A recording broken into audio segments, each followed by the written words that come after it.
الله السميع العليم من الشيطان اللعين الرجيم. بسم الله الرحمن الرحيم. الحمد لله الواحد الأحد الفرد الصمد الذي لم يلد ولم يولد ولم يكن له كفوا أحد. والصلاة والسلام والتحية والإكرام على البشير النذير السراج المنير الطهر الطاهر الدر الفاخر العلم الزاهر المنصور المؤيد الرسول المسدد سيدنا ونبينا بالقاسم محمد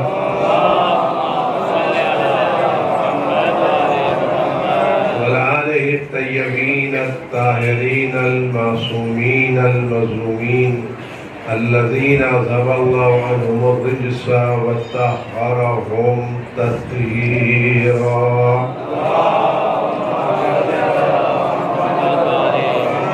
سيما على بقية الله في العالمين وخاتم أئمة المعصومين الكهف الحصين وغياث المستر المستكين ملجأ الهاربين وعصمة المعتصمين.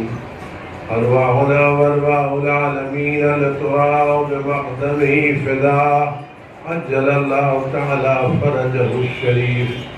واللعنة الدائمة الباقية لأعدائهم وقتلتهم وغاصب حقوقهم أجمعين.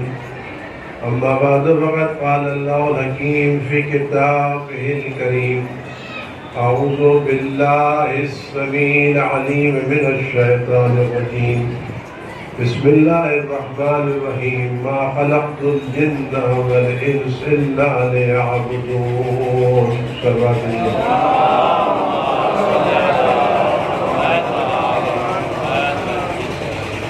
گزارش ہے مرتبہ سورہ نم اور 3 مرتبہ سورہ مبارکہ کو رہنما کر کے مرحوم تزئین بادشاہ صاحب کی روح کو ارشاد فرمایا.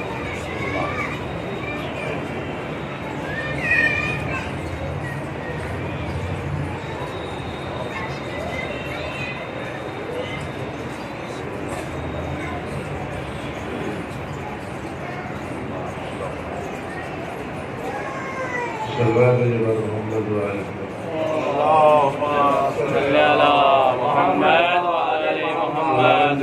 عزیز رحیم غفار و کریم ہمارے امام وقت حضرت حجت ابن تذکری صلوات اللہ السلام علیہ کے ظہور قدموں پہ تاکید فرمائے.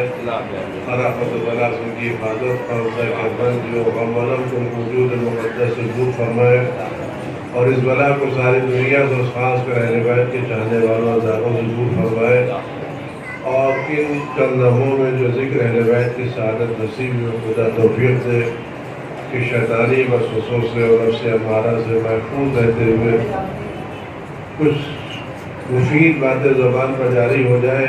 یہ امام وقت کی خوشنودی کا سبب ہو اور ہماری بہتری کا سبب ہو. ان سب کے جب امام کی سلامتی کی دعا کرتے انہیں سے توفیقات کی درخواست کرتے. اعوذ باللہ من الشیطان الرجیم. بسم اللہ الرحمن الرحیم. اللہم کن ولیک الحجت ابن الحسن صلواتک علیہ وعلا آبائہ فی هذه الساعة وفی کل ساعة وليا وحافظا وقائدا وناصرا ودليلا وعينا حتى تسكنه أرضك طوعا وتمتعه فيها طويلا.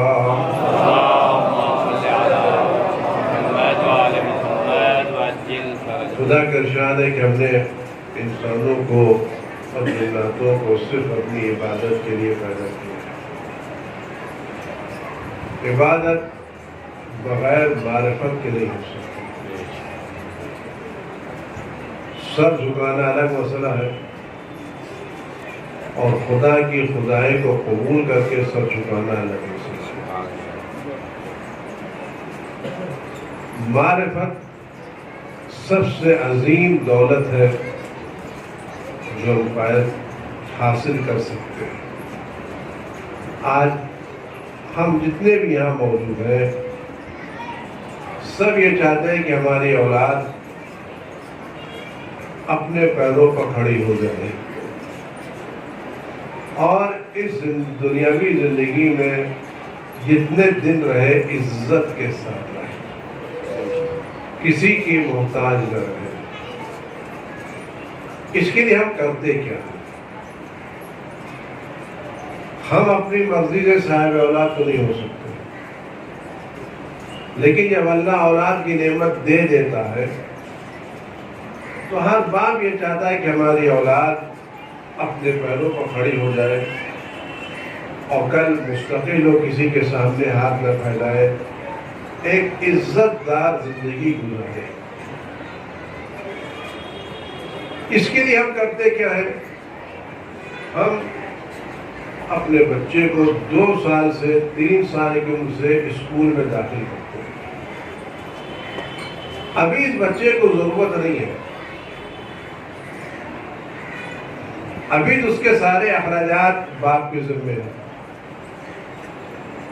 کھانا پینا، فیس، اٹھنا بیٹھنا سب۔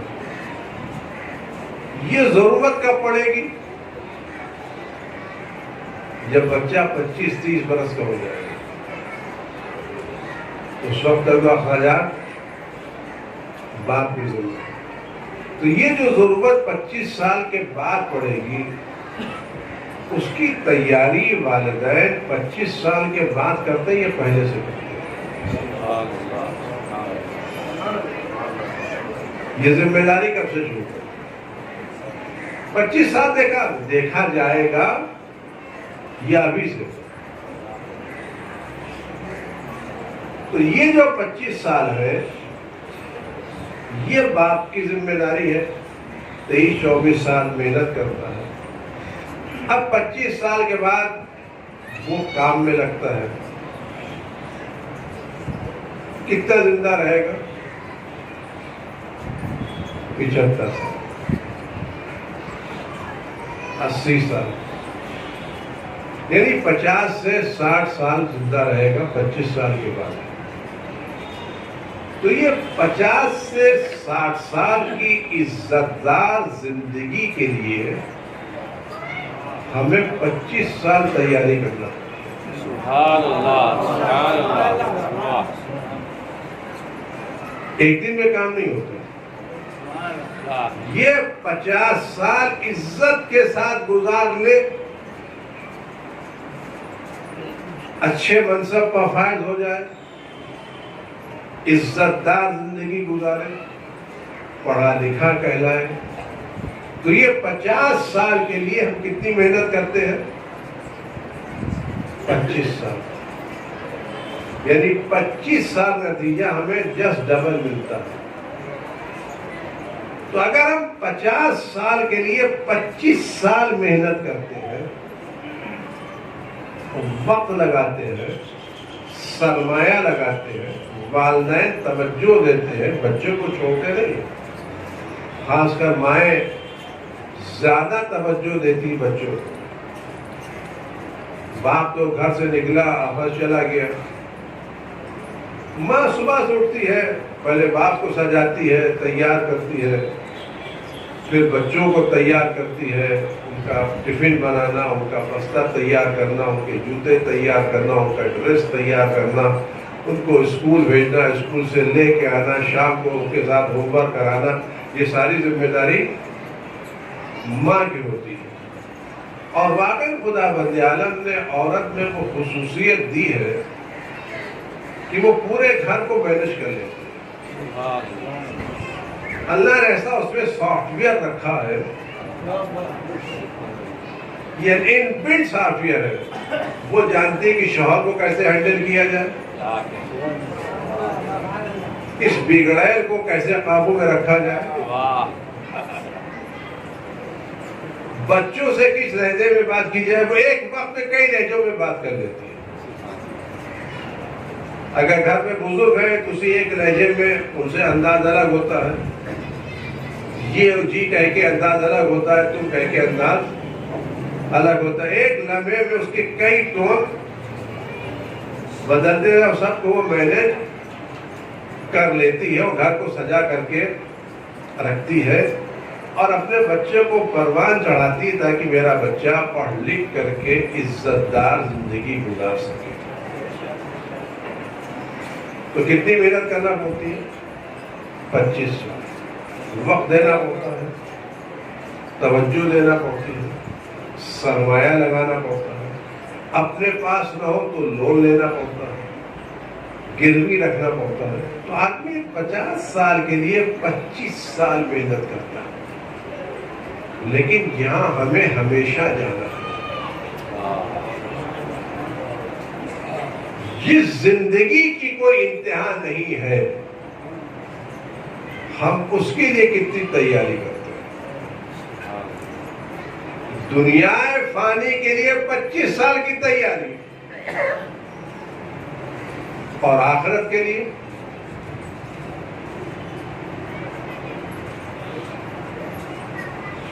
وہ مائیں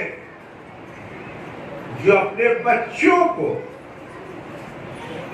برتھ ڈے میں جلنے والی موم بتی کی گرم موم سے بچاتی ہے، سبحان اللہ سبحان اللہ. اور یہ کوشش کرتے ہیں کہ ان کے بچے پر یہ پگھلی ہوئی موم نہ گرے. وہی مائیں اپنے بچوں کو صبح کی نماز کے لیے نہیں اٹھاتی تو موم سے بچاتی ہے، جہنم سے نہیں بچاتی.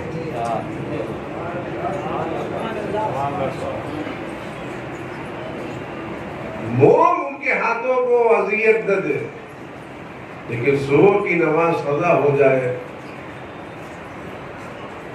اس کے لیے مائیں توجہ نہیں دیتی. تو موم کی آگ سے جلتا نہیں ہے، پھر بھی والدین احتیاط کرتے ہیں. وہ آگ جو انسان کے دل پر لگے گی اور دماغ تک پہنچے گی، اس سے بھی کوئی بچانے والا ہے. تو چپ ہو جاؤ گا. امام سجاد کی روایت ہے،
آخرت کا مسئلہ ہمارے لیے بڑا اہم ہے.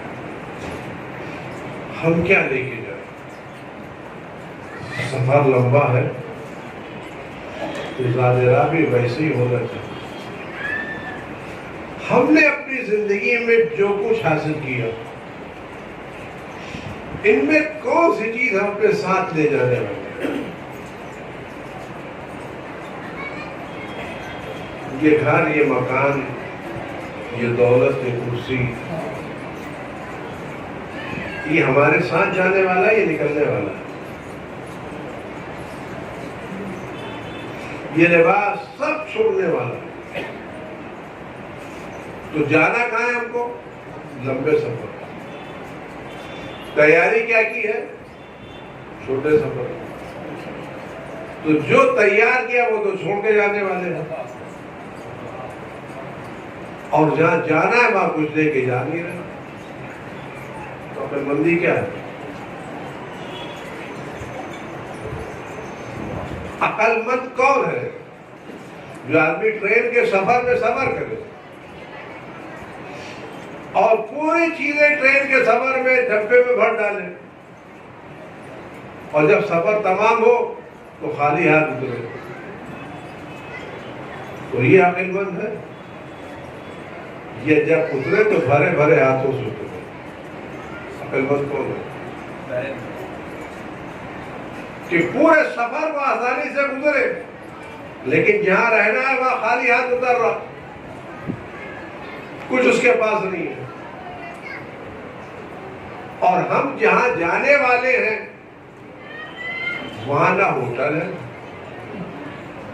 نہ سرائے ہے, نہ ریل بسیرا ہے, نہ سوشل ویلفیئر کے ارادے ہیں, نہ غریبوں کی مدد کرنے والے, نہ راشن بانٹنے والے, کچھ بھی نہیں ہے. وہ جو کچھ ہے ہمارا اپنا ہے. اگر ہمارا اپنا مکان ہے تو انٹری ملے گی. وہاں باپ بیٹے کو نہیں رکھے گا, بیٹا باپ کو نہیں رکھے گا, بھائی بھائی کو نہیں رکھے گا, دوست دوست کو نہیں رکھیں گے. کوئی ہوٹل کی بکنگ نہیں ہے. جس نے یہاں رہ کر کے وہاں اپنا مکان الاٹ کرا لیا ہے, اور یہاں اس کے پاس اپنے مکان کے ڈاکومنٹس ہیں, اس کو تو وہاں انٹری ملنے والی ہے. اور جس نے یہاں رہ کے مکان نہیں بنایا وہاں کوئی کرائے کا مکان ملنے والا نہیں. اور وہاں جو مکانات ہیں 1 بیڈ روم کے نہیں, اینٹیں پتھر کے نہیں ہیں. وہاں کے مکانات 20 کمروں کے, 40 کمروں کے, 100 کمروں کے, وہ بھی کوئی سونے کا, کوئی چاندی کا, کوئی یاقوت کا, کوئی ہیرے کا, کوئی موتیوں کا, اور وہ بھی پورا سجا سجایا. مینٹیننس نہیں دینا ہے, ریپیئر نہیں کرانا ہے, ساری چیزیں وہاں موجود. ویل ڈیکوریٹڈ مکان, ساری سہولتوں کے ساتھ. نہ آپ کو وہاں خادم کی ضرورت ہے, خادم بھی وہاں موجود ہے, خانسامہ بھی وہاں موجود ہے, ہورے بھی موجود ہیں, سب موجود. آپ کو خالی جا کر کے بادشاہوں کی طرح رہنا. آپ کو پیسے کی ضرورت نہیں, آپ جو چیز چاہیں گے وہاں آپ کے گھر میں ایک شاخ ہوگی, آپ اس شاخ سے جو کہیں وہ لا کے دے دیں گے. آپ کو مارکیٹ جانے کی ضرورت نہیں پڑے. ہر گھر میں شجر طوبہ کی ایک شاخ ہوگی. واہ واہ واہ سبحان اللہ. اور اس شجر طوبہ کی شاخ سے آپ کو سب کچھ ملے گا. یہ درخت جنت میں ہوگا, لیکن اس کی شاخیں تو جنت کے ہر گھر میں ہوگی. آپ اس شاخ سے شربت مانگے تو ملے گا, مرغ مانگے تو ملے گا, گوشت مانگے تو ملے گا, پھل مانگے تو, جو آپ چاہیں گے وہ تر و تازہ اس سے آپ کو مل جائے گا. پیسے نہیں دینا ہے, بل نہیں بھرنا ہے, انکم ٹیکس نہیں دینا ہے, پین کارڈ نہیں دکھانا ہے, کچھ نہیں کرنا. اور سب سے اچھی بات, سب کچھ کھانے کے بعد نہ ایسیڈیٹی ہے, نہ گیس ہے, نہ نزلہ ہے, نہ بخار ہے, کچھ نہیں. جی بھر کے کھائیے, کوئی سائیڈ ایفیکٹ نہیں. اسپتالوں کی ضرورت نہیں, دواخانے وہاں پر موجود نہیں, بیماری کا نام و نشان وہاں پر نہیں ہے. لیکن وہاں جائیں تو کیسے جائیں؟ سبحان اللہ سبحان اللہ. یہ درخت صوبہ کی شاخ ہے کیا؟ یہ درخت طوبہ کی شاخ جو ہر گھر میں ہے، یہ کیا نام ہے درخت طوبہ کا؟ حضرت رسول خدا صلی اللہ علیہ وآلہ وسلم کی روایت ہے، ان اللہ تبارک تعالی اوحی فی روحی، خدا بند عالم پیغمبر پر جب حدیثیں بھیجتا تھا، آیتیں بھیجتا تھا، تو کبھی جبریل کے ذریعے بھیجتا تھا، کبھی جبریل اصلی شکل میں آتے تھے، کبھی دوسری شکل میں آتے تھے، اور کبھی کبھی خدا بند عالم براہ راست پیغمبر پر وہی بھیجتا تھا۔ یہ مطلب ہوتا تھا جب بات بہت زیادہ اہم ہوتی تھی تو خدا پیغمبر کے دل پر براہ راست نازل کرتا تھا۔ فرماتا ان اللہ قد اوحی فی روحی، خدا بند عالم نے میرے دل میں یہ بات ڈالی ہے، ان ولایت علی ابن ابی طالب شجرۃ طوبہ غرس اللہ بیدہ فی الجنہ۔ پیغمبر فرماتے ہیں اللہ نے میرے دل میں یہ بات ڈالی، علی کی ولایت وہ شجر طوبہ ہے جس کو اللہ نے اپنے ہاتھوں سے جنت میں لگایا ہے۔ یعنی جو کچھ جنت میں ملے گا وہ علی کی ولایت ہی سے ملے گا۔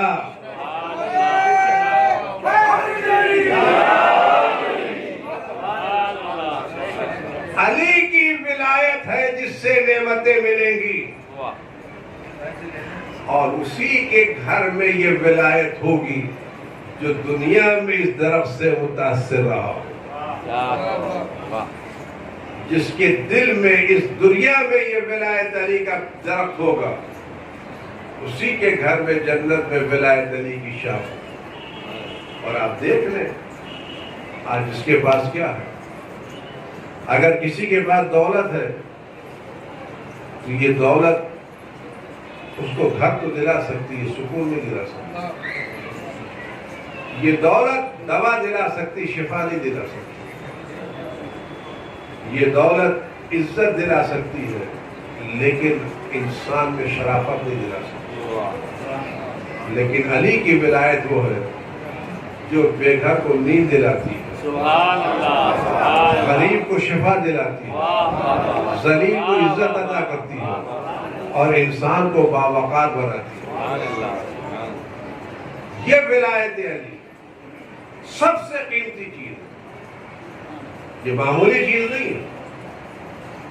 ابھی اسی کووڈ میں کتنے لوگ ایسے ہوں گے جو اسپتال جا کے ٹھیک ہوئے، اور کتنے غریب ایسے ہوں گے جنہوں نے گھر میں بیٹھ کے علی کو پکارا ہوگا اور سب سے پہلے شفا یاب ہو گئے ہوں گے۔ کتنے اسپتالوں میں چکر لگانے کے بعد شفا یاب نہیں ہوئے ہوں گے، اور کتنے غریبوں نے گھر میں بیٹھ کے اپنے مریض کو سامنے رکھ کے یہ علی کہا ہوگا۔ تو یہ ولایت علی سب سے قیمتی ہے، لیکن اس ولایت کی معرفت کیا ہے؟ آج اگر ہم خدا کی عبادت کرنا چاہتے ہیں تو سر جھکانا الگ مسئلہ ہے، معرفت کے ساتھ سر جھکانا الگ مسئلہ ہے۔ اگر ہم تھوڑی دیر کی بات کریں کہ ہم خدا کو کتنا پہچانتے ہیں،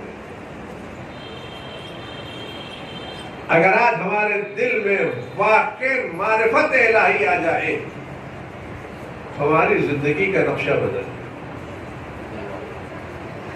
ایک ایک کہہ لینا الگ مسئلہ ہے، خدا کو پہچاننا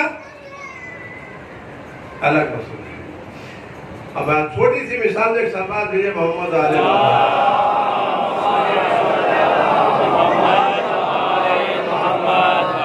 ایک بہت باریک رسی پر جو ایک بہت بڑی کھائی پر کھینچ دی گئی ہے، اور اس پر ایک آدمی چل رہا ہو، اور اس سے کہ تمہاری سلامتی ہے کہ تمہاری نگاہ اس نقطے سے نہ ہٹنے پائے، اگر ہٹے تو گرے۔ تو جس آدمی کو پتا ہے کہ میں بہت باریک رسی پر چل رہا ہوں، میری سلامتی ہے کہ میری نگاہ وہاں سے نہ ہٹنے پائے، تو کیا کبھی وہ اس نے اپنی نگاہ کو وہاں سے ہٹائے گا؟ اس کو نہ ہاتھ یاد رہے گا، نہ پیر یاد رہے گا، اپنے کچھ یاد نہیں رہے گا۔ نگاہ کہاں پر ہے؟ ہم اس دنیا میں ایک باریک رسی پہ چل رہے ہیں، سارا اختیار خدا کے ہاتھ میں۔ خدا جس وقت جس سے جو چاہے وہ ایک لمحے میں لے سکتا ہے۔ یہ گورنمنٹ نہیں ہے کہ کوئی آپ چھین نہیں سکتے، پارٹی بازی نہیں ہے کہ 100 آدمی لے کے آئیں گے چینو۔ خدا کے نہ پارٹی جلتی ہے، نہ آدمی جلتے ہیں، نہ سورس جلتا ہے، نہ حکومت جلتی، کچھ نہیں چلتا۔ خدا جس کو دینا چاہے پلک جھپکتے میں دیتا ہے، اور جس سے لینا چاہے پلک جھپکتے میں لے لیتا ہے۔ کوئی خدا سے لڑ نہیں سکتا، کوئی خدا کے مقابلے پہ اکڑ نہیں سکتا۔ ہمارا بدن ہے، ڈاکٹر صاحب بیٹھے، سارا ٹیسٹ صحیح ہے، خدا بندہ ایک لمحے میں ہمارے بدن کے سسٹم کو ذرا سا بگاڑ دے تو لینے کے لینے پڑے، ایک ذرا سا ہمارا انسولین کا لیول کم یا بڑھ جائے، دیکھیے کیا ہوتا ہے۔ خدا کو لشکر بھیجنے کی ضرورت ہے کہ پولیس بھیجے، آدمی بھیجے، فورس بھیجے، ضرورت نہیں ہے۔ اس کا لشکر ہر جگہ موجود ہے۔ وہ ذرا سا ہمارے شکر کے لیول کو، انسولین کو اوپر نیچے کر دے تو سارا میٹھا کھانا ختم ہو، اور ذرا سا ہمارا بلڈ پریشر اوپر نیچے کر دے تو سارا کام ختم ہو۔ تو خدا کو پکڑنے کے لیے لشکر کی ضرورت نہیں ہوتی۔ یہ پوری زندگی خدا کے اختیار میں ایسی ہے جیسے ہمارے ہاتھوں میں کوئی چیز رکھی ہو۔ ہم اپنی زندگی کے مالک نہیں ہیں، یہ زندگی کسی نے ہم کو امانت کے طور پر دی ہے۔ آج ہم اللہ کی کتنی نعمتیں جس سے استفادہ کر رہے ہیں، لیکن ہم شکر خدا ادا نہیں کرتے۔ خالی چند مثالیں آپ کے سامنے دوں، ہم یہاں جتنے بیٹھے ہوئے ہیں سب کے سب اللہ کی نعمتوں سے بلیونر ہیں، فقیر کوئی نہیں۔ جتنے یہاں صحت مند بیٹھے سب بلیونر، لکھپتی، کروڑ پتی ہیں۔ کروڑ پتی وہ نہیں جس کے پاس 100 بیگھہ زمین ہے، وہ نہیں جس کے پاس بہت بڑا مکان ہے۔ ہمارا یہ وجود کروڑوں کا ہے جو اللہ نے کو فری میں دیا۔ ویسے مثال آپ چھوڑ کے دے دو، بات تمام کو دے دو۔ آپ ذہن سے سوچنے کی بات شروع کریں۔ اگر ایک ذہن میں ذرا سا کلاٹ آ جائے، ذرا سے ہوا بھر جائے تو کتنے پیسے لگیں گے اور کتنا اسپتال دوڑنا پڑے گا؟ یہ ہمارا ذہن کا صحیح و سالم رہنا، دماغ کا، برین کا کام کرنا، یہ کروڑوں کی پراپرٹی ہے یا نہیں ہے؟ جو اللہ نے دی نہیں دی، اس کے اپنا آنکھیں آ جائیے، ذرا سے اگر آنکھ خراب ہو جائے تو کتنے پیسے لگتے ہیں؟ فری میں دی نہیں دی۔ ایک ایک چیز کا آپ غور سے چلے جائیں، اگر آپ ایک ایک اعضاء کی قیمت لگائیں اور کسی میڈیکل میں جا کے اس کو خریدنا چاہے تو آپ کے پورے بدن کی قیمت کتنی لگے گی؟ کروڑوں ہے یا نہیں ہے؟ خدا نے یہ کروڑوں کی پراپرٹی ہمیں فری میں دی یا نہیں دی؟ میں چھوٹی سامنے مثال ابھی آپ کے ہمیں کورونا کے لوں، اگر اسے کر دو، آج کرونا میں جب یہ وبا پھیلی ہوئی تھی اور آپ کے یہاں سانس کی تکلیف ہو رہی تھی، آکسیجن کی کمی تھی، تو ایک ایک سلنڈر کتنے کا مل رہا تھا؟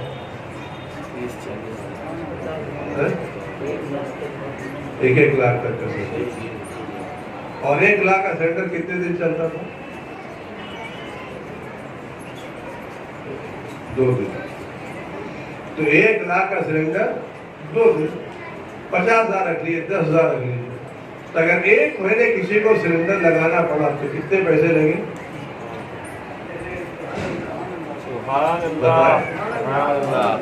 اگر 1 مہینہ ہمارا مریض سلنڈر پر رہا تو ہم کو لانا پڑا سلنڈر، دوڑنا پڑا، محنت کرنا پڑی، سماجت کرنا پڑی، بھیک مانگنا پڑی، ریکویسٹ کرنا پڑی، پھر وہاں لانے کے بعد گھر پر لگانا پڑا، اس کو مینٹین کرنا پڑا، زیادہ نہ ہونے پائے، کم نہ ہونے پائے، تو 1 مہینے میں ہم نے کتنے پیسے لگائے سلنڈر پر؟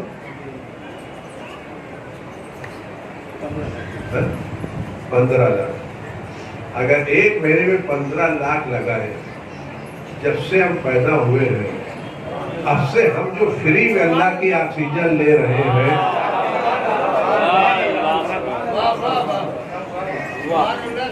نہ سلنڈر لانا پڑتا ہے، نہ ماں کو لگانا پڑتا ہے، نہ مینٹین کرنا پڑتا ہے، سب کچھ نہیں کرنا پڑتا، جو خدا بن جانا فری ہم کو دے رہا نہیں دے رہا۔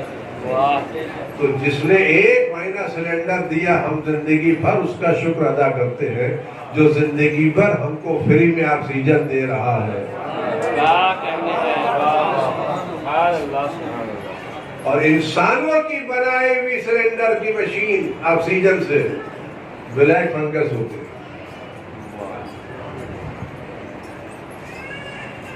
بڑھ گئی تو بلیک فنگس، لیکن خدا نے جو سسٹم لگایا ہے،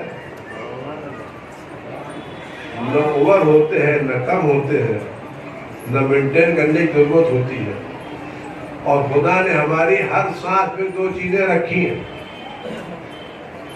جب یہ سانس آتی ہے تو زندگی لاتی ہے، باہر آتی ہے تو زہر کو باہر نکالتے ہیں، آکسیجن لے جاتی ہے، ہائیڈروجن باہر پھینکتی ہے، تو ہر سانس میں تولا بھی ہے، تبرہ جاتی ہے، تولا بن کے نکلتی ہے، تبرہ بن کے۔ ہماری ہر سانس میں اللہ نے 2 نعمتیں رکھی ہیں۔ آپ غور تو کریں، اگر اللہ نے یہ ہم کو فری میں آکسیجن دی ہے تو کیا ہمیں اس کی نعمتوں کا شکر نہیں ادا کرنا چاہیے؟ اور ہم اس سانس لینے میں توجہ بھی دیتے، چل رہے کہیں بھی جا رہے ہیں، فضا موجود ہے، کھلی فضا ہے، گھر میں موجود ہے، بند کمرہ، ہر جگہ یہ آکسیجن اللہ نے دی یا نہیں دی؟ اگر یہ نعمت اللہ کی ہے اور ہم جب سے پیدا اس وقت سے آج تک استفادہ کر رہے ہیں، تو میں اس خدا کا کتنا شکر گزار ہوگا۔ آج ہماری زندگی میں جو نعمتیں اللہ نے دی ہیں، اگر ہم ان نعمتوں کو احساس کریں تو آپ یقین جانیے زندگی گزر جائے گی لیکن شکر خدا ادا نہیں ہوگا۔ ہم ایک ایک نعمتیں اللہ کی دیکھیں، آپ آنکھوں کو دیکھ لیں، اللہ نے جو نعمتیں دی، آپ یہ کیمرہ لگائیں آپ کو کتنا سیٹ کرنا ہوگا، لیکن اللہ نے آنکھوں کا جو کیمرہ دیا ہے، نہ بیٹری بدلنے کی ضرورت پڑتی ہے، نہ فوکس کرنے کی ضرورت پڑتی ہے، نہ نشانہ لینے کی ضرورت پڑتی ہے، نہ بیٹری چل کے کچھ نہیں، ساری تصویریں ذہن میں آتی نہیں آتی، فٹافٹ کھینچتی نہیں کھینچتی، تو اللہ نعمت دی نہیں کی۔ تو جب اللہ نے نعمتیں دی ہمیں کیا کرنا چاہیے؟ شکر خدا کرنا چاہیے یا شکر خدا نہیں کرنا؟ اگر ہم اپنے وجود میں سر سے پیر تک دیکھیں تو اللہ نے اتنی نعمتیں ہم کو دی ہیں کہ جس کا ہم شمار نہیں کر سکتے۔ ہم صبح اٹھتے ہیں تو ایک نئی زندگی لے کے اٹھتے نہیں اٹھتے، بے شک ہم جب صبح سو جاتے رات میں تو غافل ہو جاتے نہیں ہیں. تو صبح ہم کو جو زندہ اٹھا رہا ہے ہر دن ایک نئی زندگی دے رہا ہے نہیں دے رہا. سبحان اللہ سبحان اللہ. ہم جب اٹھ رہے ہیں ہمارے پیروں میں چلنے کی طاقت کس نے دی؟ ہمارے ہاتھ میں حرکت کی طاقت کس نے دی؟ ہمیں بولنے کی طاقت کس نے دی؟ تو ہر صبح ایک نئی زندگی ہے یہ نہیں. جب صبح ایک نئی زندگی ہے تو زندگی کے آغاز پر اگر ہم 2 رکعت نماز پڑھ لیں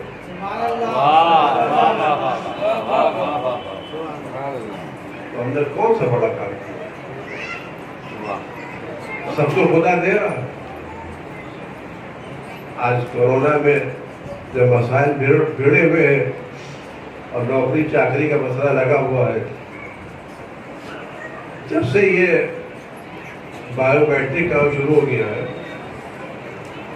لوگ اپنے آفسوں میں وقت پر پہنچتے نہیں پہنچتے. پہلے جب اٹینڈنس لگتی تھی مینول تو پڑھ دیتے چلو بھائی 10 بجے 10:30 بجے پہنچے لیکن 10 بجے لکھ دیا. اب جیسے بایو میٹرک شروع ہو گیا ہے اس وقت تو کچھ بھی نہیں ہوتا. انگلی آپ کو لگانا ہے اور اگر آپ پہنچنے میں دیر ہوئی 2 منٹ 5 منٹ 10 منٹ تو مہینے میں آپ کو جو آخر میں شیٹ ملتی ہے اس میں آپ کے اٹینڈنس کے کالم میں کتنے ریڈ میں وہاں آتے نہیں آتے. جو جوان جاتے ہیں ریڈ مارک آتے نہیں آتے. اگر زیادہ ریڈ مارک آ جائے تو دوسرے تیسرے مہینے آپ کو پنک سلپ ملتی نہیں ملتی. اور اگر آپ کے گھنٹے کے اعتبار سے کام ہوتا ہے تو جتنی دیر لیٹ آئے مہینے میں دوڑ لیا گا 5 گھنٹہ لیٹ آئے تو 5 گھنٹے کی سیلری کم ہوتی نہیں ہوتی. یہ آدمی 8 گھنٹہ 10 گھنٹہ محنت کرتا ہے 2 وقت کی روٹی کے لیے اور ٹائم پر پہنچتا ہے اور 8 گھنٹہ لگاتا ہے. مسئلہ پوچھنا چاہتا ہوں 8 گھنٹہ محنت کرتا ہے آدمی عزت کے ساتھ جان لگا کے ساتھ. خدا ہم کو کروڑوں کی نعمت دیتا ہے اور ہم اس کے لیے زندگی میں 1 گھنٹہ بھی نہیں نکال سکتے. دنیا کے مالکوں کے لیے تو 8 گھنٹہ دیتے ہیں اپنے مالک کی خاطر. جس سے 17 رکعت مانگی گئی ہے 17 رکعت میں کتنا وقت لگتا ہے؟ اگر ہم توجہ سے پڑھیں تو 1 گھنٹہ میں نہیں لگتا. تو چند سکوں کی خاطر ہم ٹائم پر پہنچتے ہیں اور جس خدا نے ہم کو سب کچھ دیا ہے ہم اس کی بارگاہ میں ٹائم پر پہنچنے کی کوشش نہیں کرتے. کبھی آپ غور تو کریں اور کتنا قریب ہے خدا. آفس میں دیر ہو جائے تو سیلری کٹ جاتی ہے. ہم نماز تاخیر سے پڑھے نہ ہماری آکسیجن کم کرتا ہے ہمارا پانی کم کرتا ہے ہماری غذا کم کرتا ہے ہماری نعمتیں کچھ کم کرتا ہے. کوئی چیز خدا کم کرتا ہے؟ دنیا والے سب کچھ کاٹ لیتے خدا کچھ بھی نہیں کاٹتا. کیا کریم ہے یا نہیں ہے؟ ایسے کریم خدا کے ساتھ کیسا پیش آنا چاہیے؟ عقل کے پیش آنا چاہیے یا جھک کے پیش آنا؟ آج ہماری زندگی میں سب سے بڑا مسئلہ یہ ہے ہم سب کچھ پہچانتے اپنے خدا کو نہیں پہچانتے. خدا ڈرنے کی چیز نہیں ہے, خدا بھوت نہیں ہے, خدا خوف نہیں ہے, خدا محبت کرنے کی چیز ہے.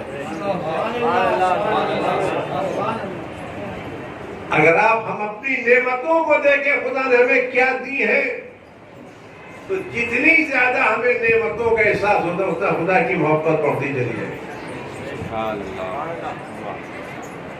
آپ خدا کی نعمتوں میں دیکھیں کہ دنیا والے پنک سلپ دے دیتے ہیں اور ایک مدت کے بعد ریٹائر کر دیتے ہیں, پینشن دے دیتے ہیں. خدا عجیب ہے کہ تم بوڑھے ہو گئے ہو نا، اب نماز کھڑے ہو کے نہیں پڑھ سکتے، تم بیٹھ کے پڑھو گے اتنا ہی ثواب ہوگا۔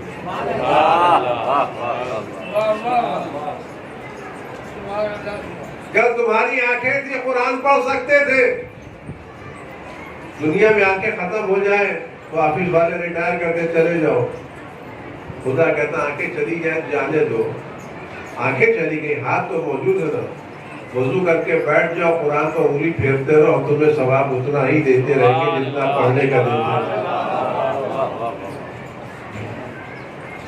ہے۔ اتنا قریب کوئی مالک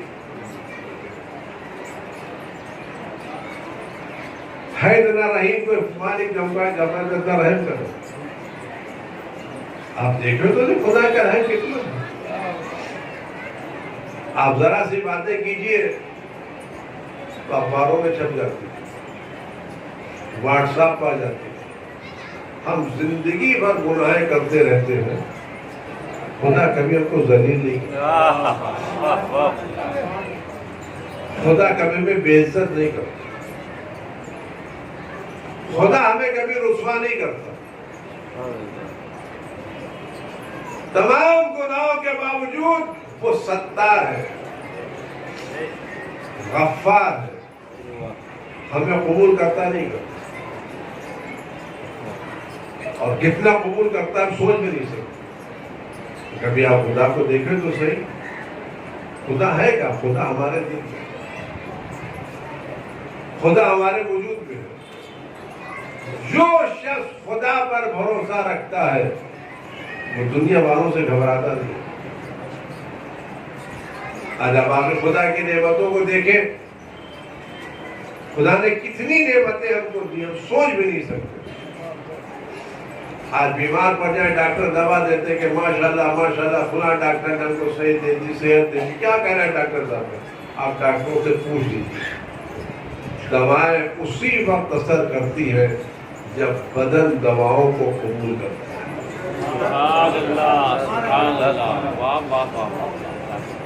اگر بدن دواؤں کو قبول نہ کرے تو ڈاکٹر کیا کر سکتا؟ ہم تو بہترین دوا دے رہے ہیں، باڈی رسپانس نہیں ہے۔ تو یہ باڈی کا رسپانس کس نے رکھا؟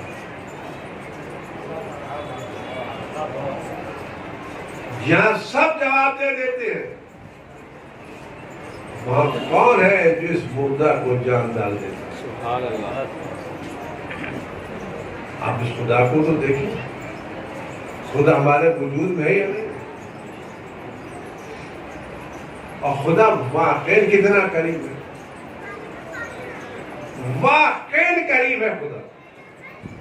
میں چھوٹی مثال آپ کے سامنے ایک سربراہ جو محمد علیہ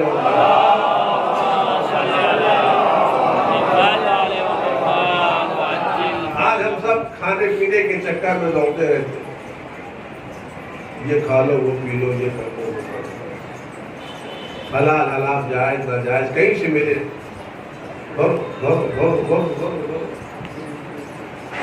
بھول جاتے ہیں کہ کیا حلال ہے کیا حرام ہے، کیا جائز ہے کیا نہ، کیا اپنا کیا پرایا، کچھ نہیں، سب کھاتے چلے جاتے۔ جب ہم اس لقمے کی حیثیت دیکھیں جس کو ہم کھا رہے ہیں، یہ لقمہ جو ہم نے کہیں سے لوٹ کے کھایا، جس کے خاطر ہم نے سب بھولا دیا، اگر اس لقمے میں کھاتے وقت ایک بال آ جائے اور یہ لقمہ ہم کو منہ سے باہر نکالنا پڑے، 2 مرتبہ اس کو منہ میں رکھنے کے تیار ہے؟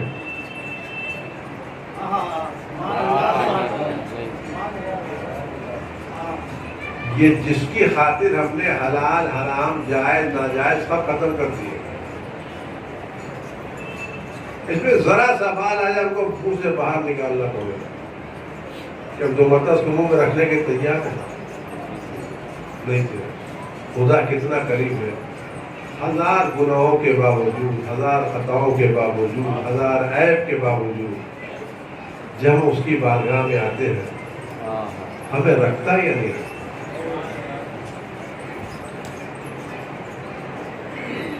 خدا ہمیں بھگاتا تو نہیں ہے نا، میری بارگاہ سے چلے جاؤ، دور ہو جاؤ، خدا ان تمام چیزوں کے باوجود ہمیں رکھتا نہیں کرتا، اور جب ہمیں معاف کرتا ہے تو اخبار میں نہیں چھاپتا، میڈیا میں نہیں دیتا، اپنے فرشتوں سے کہتا ہے اس کے گناہ ایسے نکال دو گویا اس کے باپ میں کوئی گناہ ہو ہی نہیں۔ یہ خدا محبت کے لائق، یہ خدا عبادت کے لائق، یہ خدا پرستش کے لائق، اور یہ خدا ایسا ہے کہیں بھی پکارو جانے کے لیے آنے کے لیے تیار۔ یہ خدا پکارنے کے لیے الفاظ کی ضرورت نہیں ہے، عبارتوں کی ضرورت نہیں ہے، راف کی ضرورت نہیں ہے، ایک ٹوٹا ہوا دل چاہیے اور ایک آنسو بھری ہوئی آنکھ چاہیے۔ رات کی تاریکی ہے، کوئی نہیں دیکھ رہا ہے، کچھ نہیں کہہ سکتے، مصلی پہ بیٹھ جاؤ۔ خدا یہ نہیں کہتا زبان سے کہو، پروردگار دل سے کہو میں تیرے سامنے شرمندہ ہوں۔ آنکھوں کو اپنا ترجمان بناؤ، خدا اسی کو قبول کرنے کے لیے کتنا رحیم ہے میرا پروردگار، کتنا قریب ہے میرا پروردگار۔ آج عزتیں دے رہا ہے، شرافتیں دے رہا ہے، سب کچھ دے رہا ہے، خدا قریب نہیں، اور اتنا ہی قریب خدا کا نمائندہ ہے۔ آج ساری چیزوں کے باوجود آج ہمارا امام ہم پر کتنا مہربان، اتنا مہربان امام تو کسی کے پاس نہیں ہے، اتنا زندہ امام، اتنا مہربان امام، اتنا شفیق امام۔ میں چھوٹی مثال آپ کے سامنے دوں اور مسائل کی منزل سے اپنے آپ کو قریب کروں کہ آج خدا کتنا مہربان، امام کی عنایتیں کتنی ہمارے شامل حال ہے۔ صرف ایک بات آپ کو، اگر بھائیے مختلف یا بھائی ہوتے ہیں اور بھائیوں کے مزاج مختلف ہوتے ہیں، نرم گرم کام کرنے والے کاہل ایسے ہوتے ہیں، جب تک باپ زندہ رہتا ہے یہ مختلف المزاج بھائی اختلاف مزاج کے باوجود اکٹھا رہتے ہیں۔ سبحان اللہ، سبحان اللہ، واہ واہ واہ واہ واہ۔ آپ غور کریں گے امام کی اگر پہنچا سکا آپ تک، بھائی مختلف ہیں، مزاج الگ ہے، زبانیں الگ ہیں، لہجے الگ ہیں، بیویاں الگ ہیں، بچے الگ ہیں، سارے اختلاف کے باوجود جب تک باپ زندہ ہے گھر کا شیرازہ بنا رہتا ہے۔ باپ کا انتقال ہو گیا، دیواریں اٹھتے نہیں ہوتے، اختلافات ہوتے نہیں ہوتے، مقدمات چلتے نہیں چلتے۔ جب تک باپ زندہ تھا سب ایک دھاگے میں بندھے تھے، باپ کا انتقال ہوا اختلافات شروع ہو گئے۔ تو اس کا مطلب اگر اختلاف کے باوجود شیرازہ بندھا ہوا ہے باپ موجود ہے۔ اگر اختلاف کے باوجود شیرازہ بندھا ہوا ہے تو باپ موجود ہے، اور اگر شیرازہ منتشر ہو گیا تو باپ دنیا چلا گیا۔ آپ سچ بتائیں ہمارے قوم میں کتنے اختلاف ہیں؟ ہر ایک دوسرے سے لڑنے کے لیے تیار نہیں ہے، ایک دوسرے سے برسر پیکار ہے یا نہیں ہے۔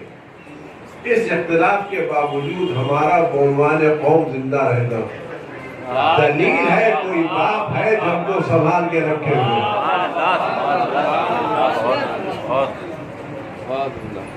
اتنے اختلاف کے باوجود ہمارا بحیثیت قوم زندہ رہنا، کوئی باپ ہے جو ہمارے شیرازے کو باندھے ہوئے، اور نہ صرف شیرازے کو باندھے ہوئے ہے بلکہ اختلاف کے باوجود، اس دشمنی کے ماحول کے باوجود ہم حکومت میں ایک پرامن قوم کے نام پر پیدا ہیں۔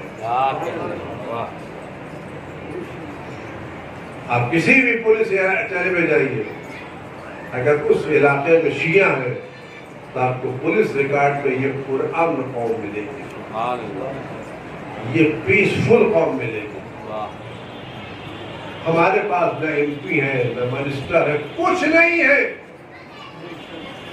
لیکن اس کے باوجود ہم پر دہشت گردی کا الزام نہیں ہے، واہ واہ، ہم پر فساد کا الزام نہیں ہے۔ یہ کون ہے جو کوئی الزامات سے بچا رہا؟ ہم نے تو محنت نہیں کی، کوئی دل سوز باپ ہے جو بچوں کو بچا رہا ہے، کوئی ہے جو ہماری حفاظت کر رہا ہے، کوئی ہے جو ہمیں آج مولانا قوم باندھ کے رکھے ہوئے، اور یہی ہے جس کی بنا پر ہم عزت کے ساتھ زندہ ہیں۔ اور ہمارے حالات عزت والے حالات نہیں، ہماری چیزیں عزت کی چیزیں نہیں ہیں، لیکن ایک باپ ہے جو غیبت کے پردے میں ہے اور وہاں سے ہماری حفاظت کر رہا ہے۔ اور کس لیے حفاظت کر رہا ہے؟ ہم اس کے جد کے آزادار ہیں، ہم اس کے جد کے سوگوار ہیں۔ آپ یقین جانیے ہم امام رکھتے ہیں، ہم زندہ امام رکھتے ہیں، لیکن یہ امام وہ ہے جو غیبت کے پردے میں ضرور ہم سے غافل ہے۔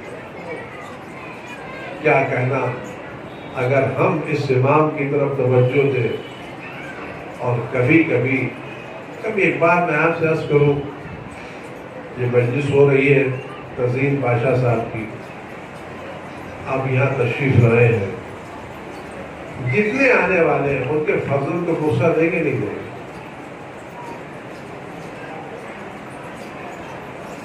جتنے یہاں آئے ہیں وہ تزئین پاشا صاحب کے فضل کو غصہ دیں گے نہیں دیں گے؟ کوئی ہے جو اگر اسے ملے چلا جائے؟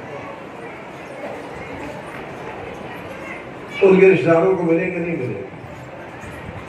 لیکن آپ اسی منزل پہنچے، تزئین پاشا صاحب کی مجلس ہو رہی اور ان کا بیٹا اس مجلس میں موجود ہو اور کوئی اس کو تعزیت نہ دے اور کوئی اس کو نہ پوچھے، تو بیٹے کے دل پر کیا گزرے؟ بیٹا مجلس میں موجود ہو اور شرکت کرنے والے لوگ آئیں اور شریک ہو کے چلے جائیں، کوئی بیٹے کو پوچھے نہیں، تعزیت نہ دے، تو بیٹے کو تکلیف ہوگی نہیں؟ اگر بیٹے کو صرف ایک جملہ کہہ کے بات تمام کرنا چاہتا ہے، 2 مہینہ 8 دن حسین کے غم کو گزر گئے، ہم نے کسی مجلس میں حسین کے بیٹے کو یاد کیا؟ کیا حسین کی یہ فرشیدہ کسی لابارس کی فرشیدہ، کسی لاولد کی فرشیدہ؟ کیا حسین لاوارث ہے؟ اگر حسین کا جیتا جاتا بیٹا موجود ہے، ہم کسی مجلس میں گئے یہ سوچ کے چلو حسین کا لال آیا ہوگا، حسین کا بیٹا آیا ہوگا، حسین کا وارث آیا ہوگا، ہم اس مجلس میں چلے حسین کے وارث کو غصہ دیں؟ عزیزان گرامی، مجمع بھرا ہوا ہے، حسین کا بیٹا دروازے پر کھڑا ہوا ہے، جانے والے گزر رہے ہیں اور کوئی اس سے نہیں کہتا مولا خدا آپ کے اجر میں اضافہ کرے۔ اس سے بڑا دنیا میں مظلوم کون ہے؟ اس سب حسین کی مجلس تو برپا کر رہے ہیں، لیکن کسی کو حسین کے بیٹے کی پرواہ نہیں۔ کہ اچھا ہوتا حافظ فرش ادا پر بچھانے کے ساتھ ساتھ قبلہ رخ کھڑے ہوتے اور کہتے ہیں صاحب الزمان کربلا میں رسم تعزیت ادا نہیں کی گئی، ہم یہاں پر رسم تعزیت ادا کرنے گئے ہیں۔ کربلا میں حسین کا بیٹا موجود تھا، لیکن تعزیت دینے والے نہیں تھے، آگ لگانے والے موجود تھے، بیڑیاں پہنانے والے موجود تھے، تازیانے لگانے والے موجود تھے۔ یا صاحب الزمان، ہم یہاں آپ کے پاس آئے ہیں آپ کے جد مظلوم کی تعزیت دینے کے لیے، اور خود امام مظلوم نے اپنے جد مظلوم کے جو مصائب پڑھے ہیں، آپ یقین جانیے جب آپ کے سامنے اس طرح سے شفیع تابوت نکلتی ہے تو آپ کتنا روتے ہیں۔ روایتیں کہتی ہیں جہاں حسین کا لال رہ رہا ہے، جہاں میرا امام وقت رہ رہا ہے، وہاں سامنے دیوار پر حسین کا وہ کرتا ٹنگا ہوا ہے جو کربلا حسین کے بدن پر تھا اور جس سے آج بھی خون تازہ ٹپکتا ہے۔ آپ سچ بتائیں جب صبح صبح امام وقت کی نظر اس خون بھرے ہوئے کرتے پر پڑتی ہوگی تو امام وقت کے دل پر کیا گزرتی ہوگی۔ آپ سب نے مصائب کربلا سنے ہیں، لیکن امام وقت نے امامت کی آنکھوں سے وہ منظر دیکھا ہے جو کربلا کے میدان میں تھا۔ اس لیے امام وقت نے اپنے جد مظلوم کے جو مصائب زیارت ناہیہ میں پڑے ہیں وہ دل دکھانے والے ہیں، دل رلانے والے مصائب ہیں۔ حسین کو سلام کیا گیا ہے، لیکن امام وقت نے عجب انداز سے سلام کیا ہے، کہتے سلام ہو اس داڑھی پر جو خون سے رنگی کی گئی، السلام علی الشعب القدیم، سلام اس داڑھی پر جو خون سے رنگین کی گئی۔ عزادار حسین کی ریش مقدس میں کس کا خون تھا؟ علی اکبر کا خون تھا، اصغر کا خون تھا، اور یہ خون کون تھا؟ جب حسین کے سینے پر نیزہ لگا ہے اور حسین نے آگے سے جب نکل نہ سکا اور پیچھے سے وہ تیر نکلا تو حسین نے اپنے چلو میں بھرا اور پورا خون اپنے چہرے پر لگا لیا کہ میں اسی طرح سے نانا سے ملاقات کروں گا۔ عزادار آپ سچ بتائے ذرا سا خون نکل جاتا تو کتنا ہوتا ہے۔ حسین اتنے زیادہ زخمی ہو چکے تھے، پورا بدن خون دے کر سلام ہو اس داڑھی پر جو خون سے سیراب کی گئی۔ اس کے بعد آواز دیتے سلام ہو ان رخساروں پر جو کربلا کی جلتی زمین پر پڑے رہے۔ عزادار اگر کسی پر زخم لگتا ہے اور زخم میں مٹی بھر جاتی ہے تو کتنی تکلیف ہوتی ہے۔ آپ سچ بتائیں جو حسین سب سے پیر تک زخموں سے چور تھے، بدن میں کوئی جگہ سلامت نہیں تھی، جب شبر نے اس زخمی بدن پر پیر رکھا ہوگا تو حسین کے بدن کو کتنی تکلیف ہوئی ہوگی۔ اور زینب یہ منظر دیکھ رہی تھی، حسین کا زخمی بدن زمین پر تھا، شبر کا زانو حسین کے سینے پر تھا، اور زینب یہ منظر دیکھ رہی تھی۔ عزاداروں کو آخری جملہ سنے، ایک سلام حسین جب کرتے یہ مرحلہ تو کربلا کا تھا، ایک مرحلہ شام کا امام سلام کرتے سلام ہو ان ہونٹوں پر جن پر چھڑیاں ماری گئی۔ راوی کہتا ہے کہ میں شام کے دربار میں بیٹھا تھا، حسین کا سر تشت طلا میں رکھا ہوا تھا، یزید کے ہاتھوں میں چھڑی موجود تھی، وہ شراب پیتا جاتا تھا، حسین کے لبوں پر چھڑی مارتا جاتا تھا۔ ایک آدمی کھڑا ہوا کہ لے یزید ان لبوں سے چھڑیوں کو اتار لو، میں نے اپنی آنکھوں سے دیکھا ہے رسول خدا ان لبوں کا بوسہ لیتے۔ عزادارہ جب غیروں کے دل پر یہ اثر تھا تو جو بیٹی کھڑی دیکھ رہی تھی، جو بہن کھڑی دیکھ رہی تھی، جو بیٹا کھڑا دیکھ، اس کے دل پر کیا اثر ہو رہا تھا؟ یزید تماشا چھڑیاں لگا رہا تھا، سید سجاد کھڑے ہوئے دیکھ الہی بحق الزہراء وعبیہا وبعلہا وغلیہا والسر المستعدفی ان تصلی علی فاطمہ وعبیہا وبعلہا وغلیہا والسر المستعدفیہا بعدد محاتبی علم۔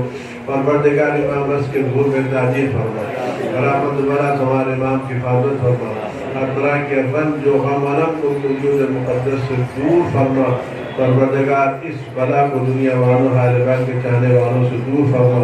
پروردگار مظلوم ترین بادشاہ صاحب کے درجات کو بلند فرما، ان کو جوار میں معصومین میں جگہ عنایت فرما، برزخ کی تمام سختیوں سے ان کو نجات فرما۔ قلب مقدس امام زمان کا سراجوں کو دور فرما۔ آپ حضرت گزارش ایک مرتبہ سورہ رحم اور 3 مرتبہ سورہ فرما کے محبوب قدیم بادشاہ صاحب کے